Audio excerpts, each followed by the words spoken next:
Recording in progress. All right, that was a question that people had because I they mean, can't yeah, take a 30-minute lunch break and do something like this, but I'm happy I can. What's up, dude? doing great, dude. Welcome to the HSC stage. Hey, I Hey, think it's the first one. my first HSC stage? Yeah. Hype cycle, past, HSC present. I hope Hype Cycle not passed. I like the GTM games.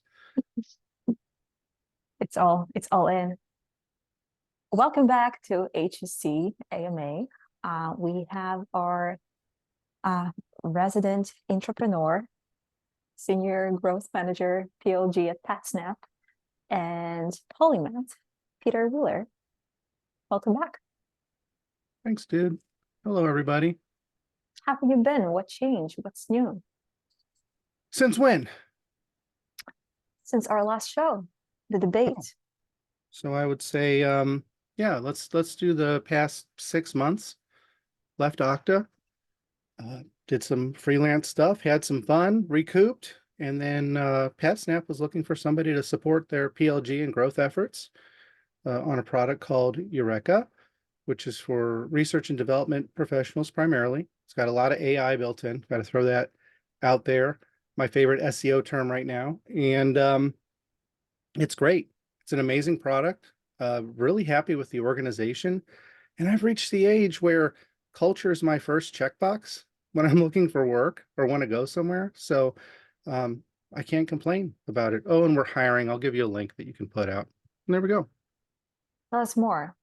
How do you determine culture fit? It's not culture fit.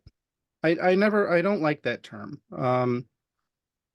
Because culture fit kind of follows into this whole like, does this person think like I think? Or it's more, can I handle being around this person more than I can handle being around my own family? Is this person going to provide enrichment in my perspective, in the way that I Uh, see the world?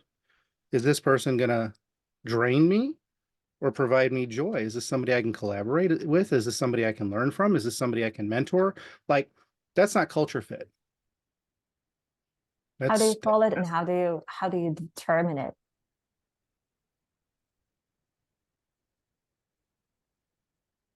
sadly, it's one of those things that you don't know for sure until you're in there.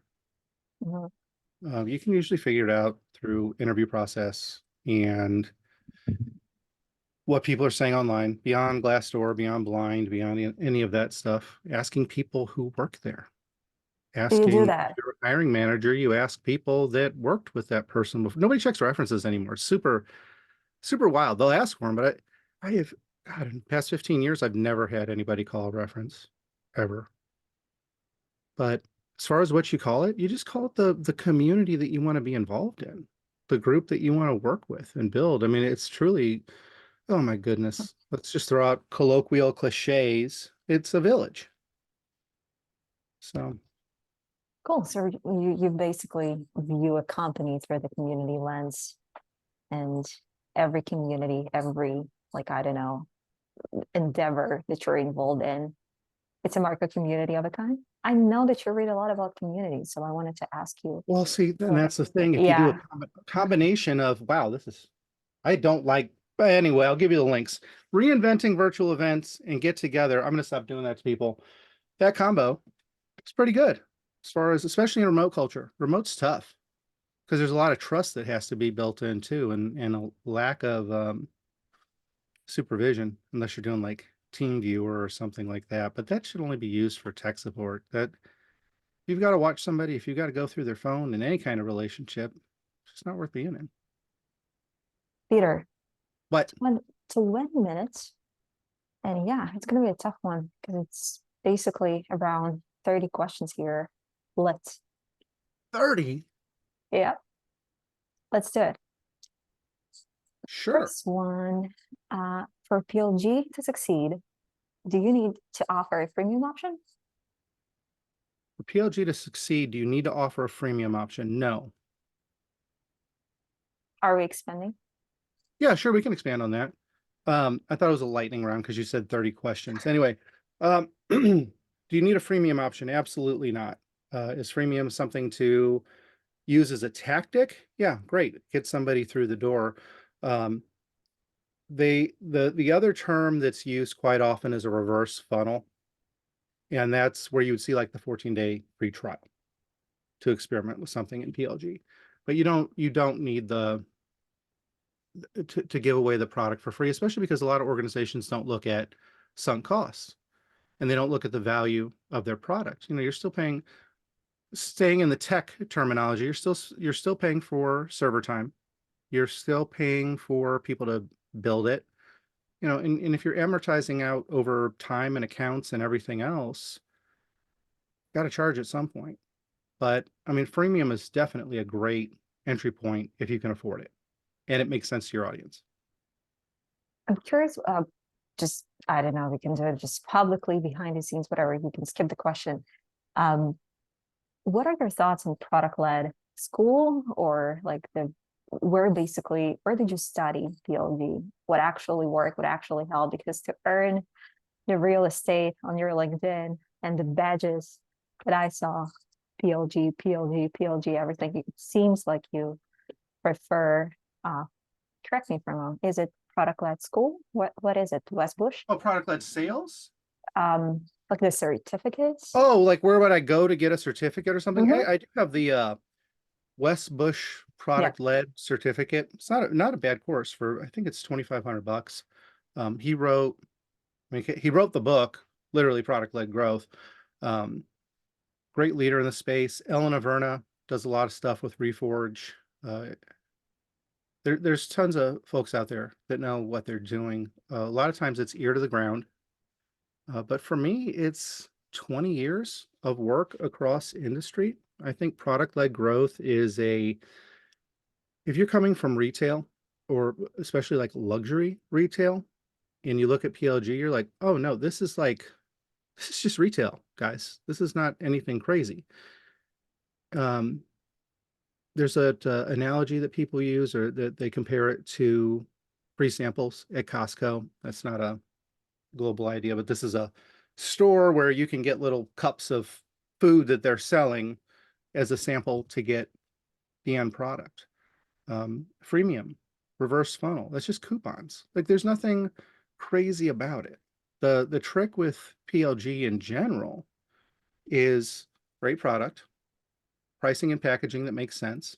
Okay, we all like get that. That's what we look at with the product. But it's way beyond that. How does the company operate? How fast does your roadmap move? What does your customer service look like? You compare it to retail, it's like, when are you coming out with the new fashions? How easy are returns? Like, all you have to do is really think about the experience, the customer journey. And there's no better example. So if you're in the industry, food service, bartending, PLG might be awesome for you. If you're in retail, PLG might be awesome for you. For me, it was a lot of high-end retail, BMW primarily, and experiential marketing, which is like you get one chance to make an awesome impression. And if you don't do it, you're toast. And PLG is the same way. Trying to segment the PLG questions here. Here's one. PLG seems to be fizzling out. Will it live up to the hype? I don't know how it's fizzling out. I wish there was like a little piggyback clarifier on that. I think with anything, if an acronym's overused, I lucked out. My grandmother thinks I'm some sort of physician because my handwriting matches all the little three-letter acronyms after my name. But fizzling out, I don't know. I don't know. I think in any industry, if there's enough people that are taking a title and doing it wrong, or taking a title and not doing it at all, that it loses its substance. I think there's always going to be a need for that type of methodology. But even the way I do it, I'm product-led sales. Hmm. I don't really work in self-service exclusive products. The products I like to work with, the audiences I like to work with are niche. They know more about the space, about the product they're buying than I ever will. They are using it as a actually Jed Mail on one of the GTM games when he was judging me as a contestant forever and a day ago. he said, Peter, you're just defeating the educational inbound. So a lot of the mentality that I use around PLG is moving that tail end. Let's do it this way so it looks correct to everybody. The tail end of the sales process, the bow tie funnel of onboarding and education and habit building, and it's putting it in the custody of the customer. And then you just have a marketing motion and a product motion that supports it. So sure, PLG is dead. Let's just call it another sales methodology where the product is your new XDR. Love it. How were you able to get into entrepreneur roles? A lack of common sense. How did I get it? So where I started landing in entrepreneur roles, combination of a few different things. I've been in organizations where I kept picking up more and more duties and I had more and more team members fall away. So in today's catastrophic, cataclysmic environment, a lot of people are going to have the opportunity to be an entrepreneur and be their own division. And it's not fair. A lot of people don't want it, aren't ready for it. For me, I was coming from an entrepreneurial background and a severe case of ADHD. So the ability to do a bunch of things at once, the knowledge to handle a bunch of things, the hard skills of learning how to prioritize and what fights to fight, what fights to pick, came natively. In kicking off like a true entrepreneur footprint, Auth0 was probably the first one that was like an official capacity of it. That was finding a niche market that I knew. It was being part of a combination of like partnerships between those markets. And it was social impact, so nonprofits, non-government organizations, and the corporate tech sector.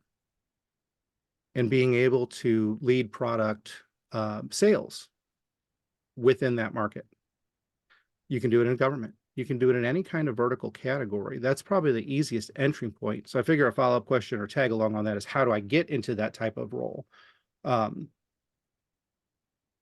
Being a master of many things and being able to see a bigger picture and being able to operate tactically, strategically, operationally, and technically all at the same time.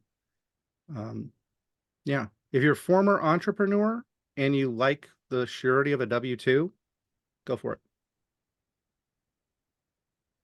Lots of entrepreneurship questions, but let's transition to this one.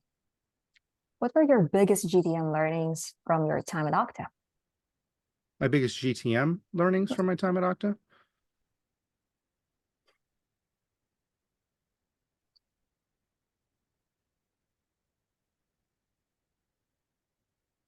I honestly don't know.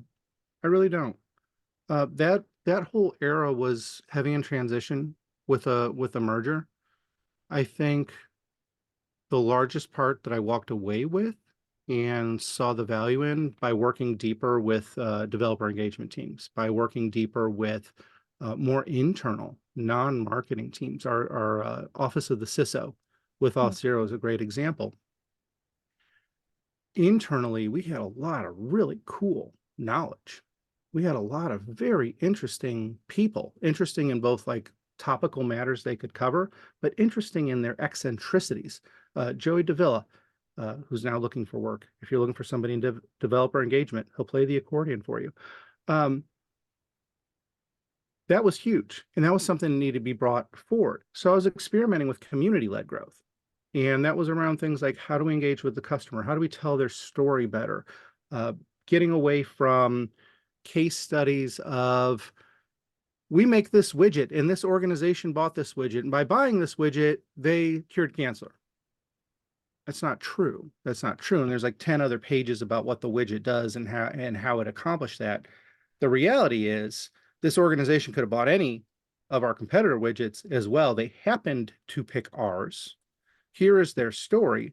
And what you build on that in a GTM motion with your product and your customer service, because you're like me, you say GTM is not just sales and marketing, it is the whole picture. So add product, add customer service, add your customers. My learnings from that were people want the whole story. future customers want the whole story, and it's beyond FOMO and any of that other nonsense. It's really about, is this organization aligned to what to what I want to do? My experimentation went a lot heavier than just case studies instead being customer profiles, which is also awesome for like your replacing net promoter scores, which don't do net promoter scores, people, just drop that. Wrote a children's book with the internal security team using the materials that they already had made for our internal stuff. And that was organized around habit building. Maybe our audience didn't want to hear our message, but they take a free children's book, read it to their kids. Now their kids are learning about cybersecurity, but then they're learning about the higher level messaging, and they're probably reading it over and over and over again. So we're being drilled in, and they're trusting us as a brand that cares, that pushes back to the community, that shares our little inside intel in a way that is helpful to everybody. So I guess I did have a couple of GTM lessons, and we're all around community and being good stewards. For folks listening to this one, I'm just curious, how do you even work or just get to work on initiatives of, this kind, like community-led growth, or like, I don't know, like I've seen you integrating lots of disruptive stuff to Okta. It's way easier to do something like that, if you're working in a startup or mid-market. But how do you do it like politically in an enterprise? Dumb luck. I mean, there's a lot of perfect factors that come into play. You have enough people rallying around the project or the rough concept.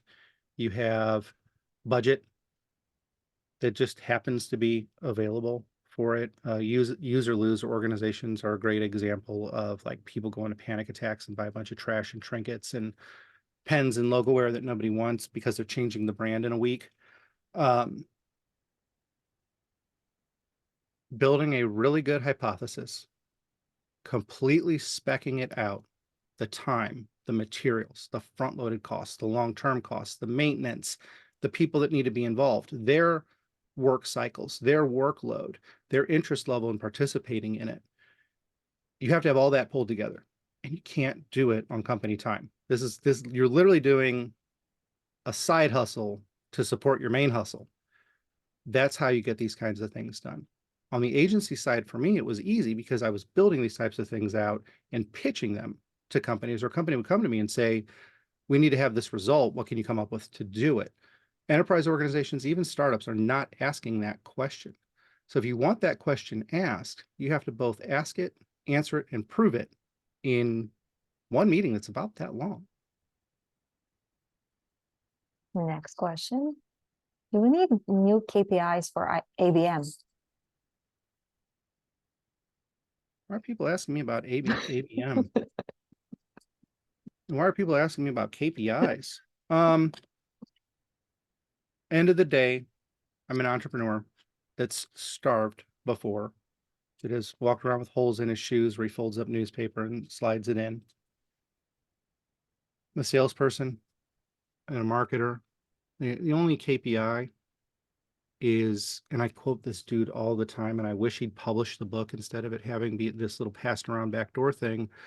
Ken Ward wrote a book called Selling Sustainably. And one of the key things that he focuses on is revenue. And the other key thing that he focuses on is the customer. And one of my favorite bridge points is he said, you don't have a sale until you have a renewal. You don't have a customer until you have a renewal. So for me, the biggest KPI across ABM is a renewal or an expansion.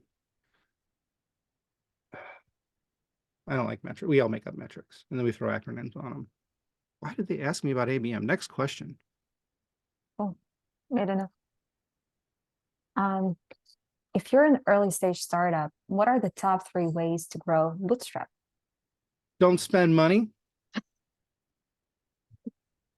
Be creative, be disruptive, take advantage of opportunities that are not in your face. So if there's a conference that you need to be at with an ideal customer and you can't afford a booth, because conference booths are like 30 grand these days. unfurnished. How else can you be there? Can you, with when I was with Boundless, that was a big thing that we had to face. Not only were we not allowed to be at the event, we weren't throwing around a six-figure budget per show to do these things. So were we setting up at venues near the conference center and hosting events for people that were going to the show? Absolutely. Were we purchasing more tickets and being more present, being more active on social media, engaging with the people that we want to engage with? Absolutely. I'm a strong believer in, I guess this is why they brought up ABM, the ABM philosophies, experiential and being disruptive. And sadly, the most disruptive thing you can do that is the lowest cost is focus on the customer in a way that you actually care, that you can actually do it on one-on-one. The days of email blasts, the days of buying a list, the days of aggressive SEO, PLG isn't dying. Those things are dying. Those are fizzling out. And AI is going to kill them really quick. That's actually in my list. Go to gtmmag.com and read the predictions for 2024. When you scroll to the Peter section, I'll tell you exactly what to do and not do as a startup. There we go. Did you publish that yet? We're publishing it today. Oh, there we go. Nice celebration. Happy leap year. Next question. What are the best feature monetization and upsell strategies you've implemented? Habit building. I mean, upsell strategies and feature modifications. It's really, I don't know. I'm gonna have to say pass on that one. I can do that one in writing later. Is social media dead?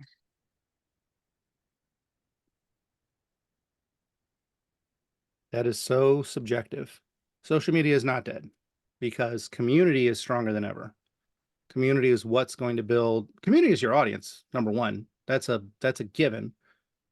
Community establishes your credibility, your authority, what publicly gets you out there. Social media is what we have for community right now, unless you're going and doing physical, experiential style work.